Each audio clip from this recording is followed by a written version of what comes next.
নমস্কার বন্ধুরা, আজকে আমরা আবার চলে এসেছি নতুন কিছু শেখার উদ্দেশ্যে। তো আজকে আমরা কি শিখব যে গ্রহদের নিচস্থ ঘর কোনগুলো। এর আগের ভিডিওতে আমরা কি শিখেছি যে গ্রহরা কোন কোন ঘরে উচ্চস্থ অবস্থায় কোন কোন গ্রহ অবস্থান করে। তো আমরা তো সকলেই জেনে গেছি যে প্রতিটা গ্রহের একটা নির্দিষ্ট ঘর আছে যে ঘরে তারা অবস্থান করে। আগের দিনের ভিডিওতে আমরা কি শিখেছি যে সেই সব গ্রহরাই আবার কোন কোন ঘরে উচ্চ অবস্থায় অবস্থান করে।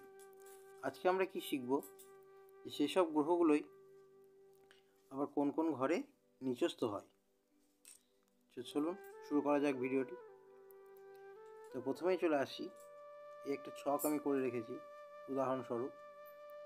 তো প্রথমেই দেখুন, আমি নিচস্থ গ্রহ ডান দিকটাতে লিখে রেখেছি যে মেষের ঘরে কোন গ্রহ নিচস্থ হচ্ছে শনি, বৃষর ঘরে কেতু, মিথুনের ঘরে কেতু, কর্কটের ঘরে মঙ্গল, সিংহর ঘরে কেউ নেই, কন্যার ঘরে শুক্র, তুলার ঘরে রবি বা সূর্য একই নাম, বৃশ্চিকের ঘরে চন্দ্র এবং রাহু, ধনুর ঘরে রাহু, মকরের ঘরে বৃহস্পতি, কুম্ভের ঘরে কেউ নেই এবং মীনের ঘরে বুধ।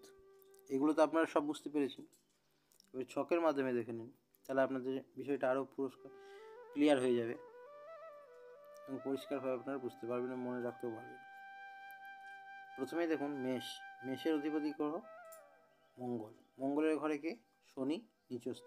কী কারণে নিচস্থ সেটা আমরা জানব। তাহলে মেষের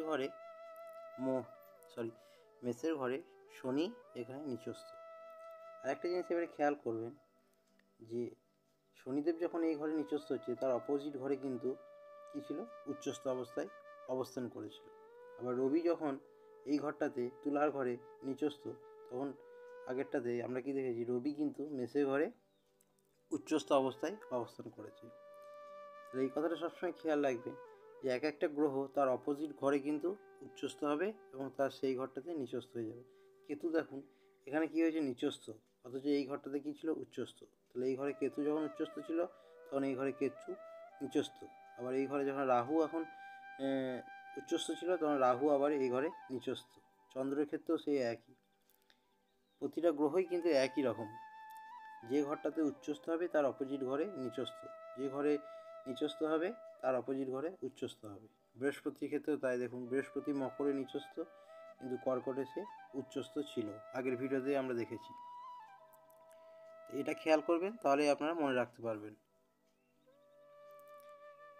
এরপর উচ্চস্থ নিচস্থর বিষয়টা যেমন আগের ভিডিওতে বলেছি সাধারণ একদম বেসিক নিয়মে, সেই হিসাবে আপনারা শনি যেমন একটু কাজ করতে পারে কি খাটাতে পারে মানুষকে, সেই হিসেবে সে যখন লেবার টাইপের বা শ্রমিক টাইপের, তখন সে কিন্তু এটা যেমন মেষের ঘর কার ঘর? মেষের ঘর মঙ্গলের ঘর। মঙ্গল কি না সেনাপতি টাইপ, আমরা জ্যোতিষশাস্ত্রে ধরছি সেনাপতি হিসাবে। তখন কি কোনো কর্মী কি কোনো মালিকের ঘরে যেতে পছন্দ করবে? যেতে পছন্দ করবে না। কারণ কি? ভাববে যে আবার যদি সেখানে যায়, সেখানে যদি আবার কোনো কাজ দিয়ে দেয়, তাই সেই জায়গায় শনি এখানে নিচস্থ। কেতুও তাই, সে একই রকম, কেতু এখানে নিচস্থ হয়ে যাচ্ছে শুক্রের ঘরে। মঙ্গলের ঘরে কর্কটের ঘরে মঙ্গল নিচস্থ। আবার বৃহস্পতি মকরের ঘরে নিচস্থ। চন্দ্রের ঘরে চন্দ্র কি? এই কর্কটের ঘর চন্দ্র আমাদের মন সবসময় কী চাই? আনন্দ ফুর্তি। কিন্তু মঙ্গল কি? সেনাপতি। সেই হিসেবে মঙ্গল সমস্ত কিছু ভাবছে যে মঙ্গল হয়তো কাজ করতে দেবে, বাচ্চা ছেলে কী কাজ করবে, সেই হিসেবে মঙ্গল এখানে নিচস্থ। এইভাবে আপনারা কনসেপ্টটাকে মনে রাখবেন, খুব ইজিভাবে হয়ে যাবে, মনে রাখতে পারবেন। রবি যেমন তুলার ঘরে নিচস্থ, তুলার ঘর শুক্রের ঘর। শুক্র কি? আমোদ প্রমোদ, খেলাধুলো, আড্ডা, শুক্রের চরিত্রটাই এরকম। তাহলে রবি রাজা হয়ে যদি শুক্রের ঘরে অবস্থান করে, তাহলে সেই সব করলে কী হবে? তার রাজত্বই নষ্ট হয়ে যাবে। সবসময় যদি সে খেলার মধ্যে, আনন্দের মধ্যে, ফুর্তির মধ্যে থাকে, তাহলে কি তার রাজপ্রাসাদ সামলাতে পারবে? রাজমহল সামলাতে পারবে? পারবে না।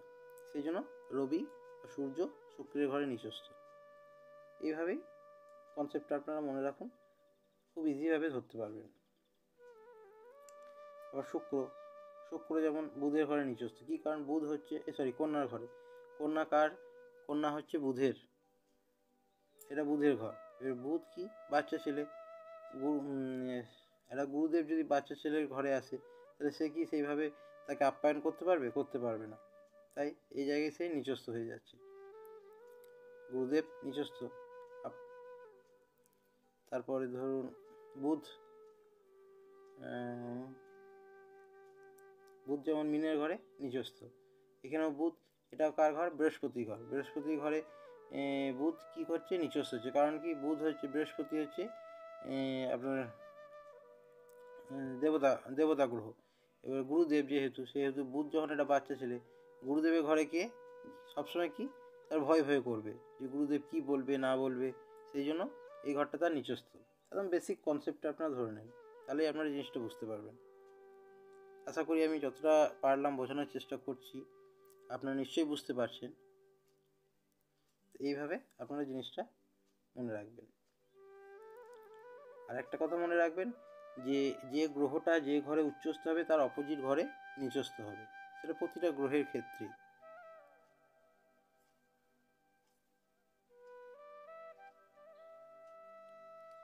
আজকের ভিডিওটা তারপর আমরা এখানেই শেষ করছি। থ্যাংক ইউ, ধন্যবাদ।